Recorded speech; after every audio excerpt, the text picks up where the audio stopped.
This is an examination of the hidden human condition. This is the Hidden Killers Podcast. With Tony Brueski. Shavaun Scott is with us, psychotherapist, author, Hidden Killers contributor. Rex Heuermann, the point of conversation at this moment in time.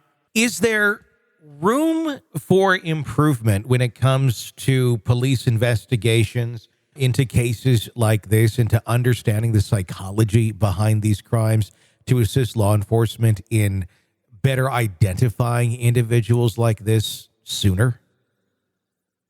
Oh boy, that's a tough one, because it gets into how much can we monitor people in this society.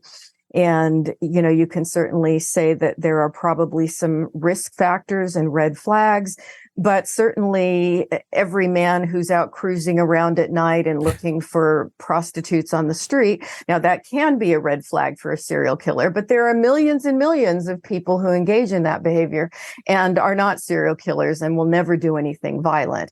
So I don't know, other than really careful monitoring once someone has committed a sex crime. I think, the probation system tries to do a pretty good job of monitoring people, but we might be able to tighten that up quite a bit and fund those positions better. I have had a job in the past where that was one of my roles, was to monitor people who had committed crime and then they were out living in the public. And we watched those guys like hawks. We did home visits frequently, at least once a week, unannounced home visits. We drug tested.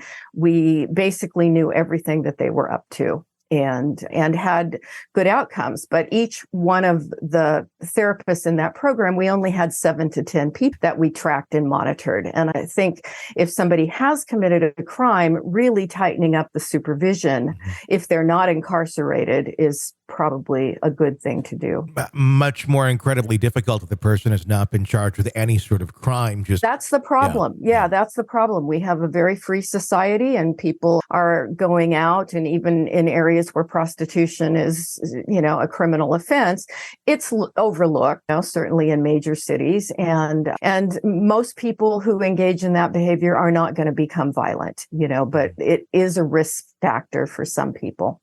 Between 96 and 2011, remains of nearly 24 victims found on that beach, on Gilgo Beach. What are the odds of that many murders being dumped on that beach over that period of time from different killers? He's only been connected with 3 thus far, very close, possibly on a 4th. I don't know. I mean, it is Long Island. It's a beach. Yeah. If you want to dump a body, I guess, seems to be a popular place to do so. But is it really from all these different murderers, or is Rex likely connected to far more than just 3 or 4 on that very beach?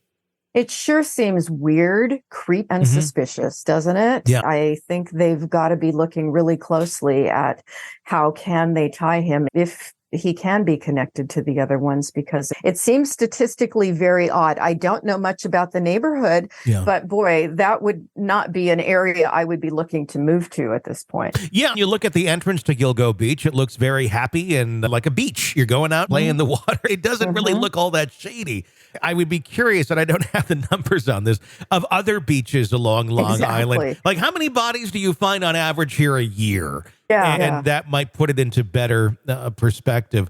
How does an item like that belt that they found, reportedly with the letters on it, WH or HM, depending on if you're looking at right side up or down, symbolize or reflect a perpetrator's relationship with the victims or the act itself? If, in fact, this is his belt, leaving something like that behind, almost a signature.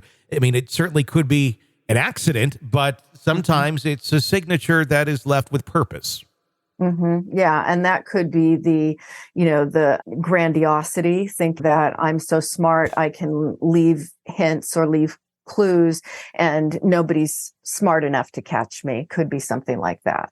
Because often there's that delight in playing with law enforcement that serial killers have. It's almost this need to prove themselves as I'm smarter than you are, and look what I can do, and you can't catch me.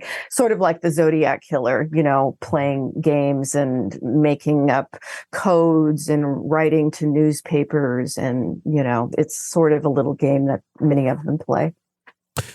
The big question that a lot of people have looking at this is, how did he live this life of an architect, of a family man, quote unquote, and not get caught all of these years? How do serial killers typically compartmentalize these illicit activities from their everyday life, especially in that work and that family setting? To be able to go do this on the weekend when your wife is out of town, and then everything's back to hunky-dory when she's home and at work, and never showing real obvious signs of being this sort of a monster.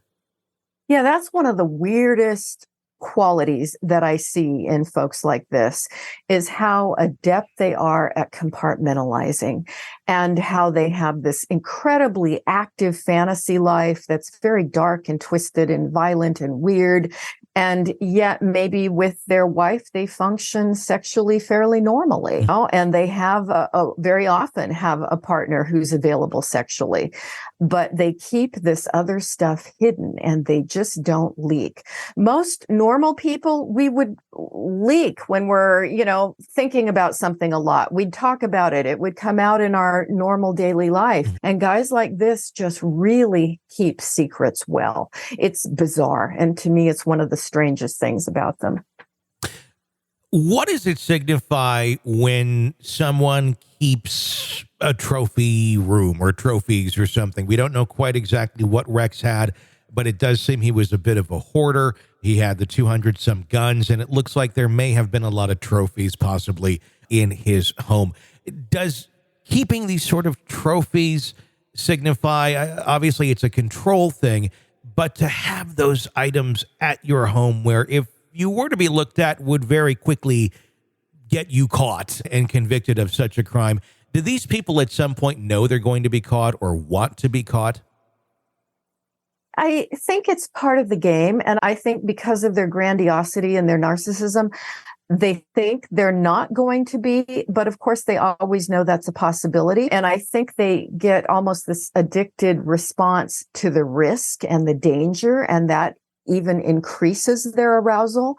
And the items that they keep that belong to victims are associational cues that allow them to, in essence, emotionally relive the experience.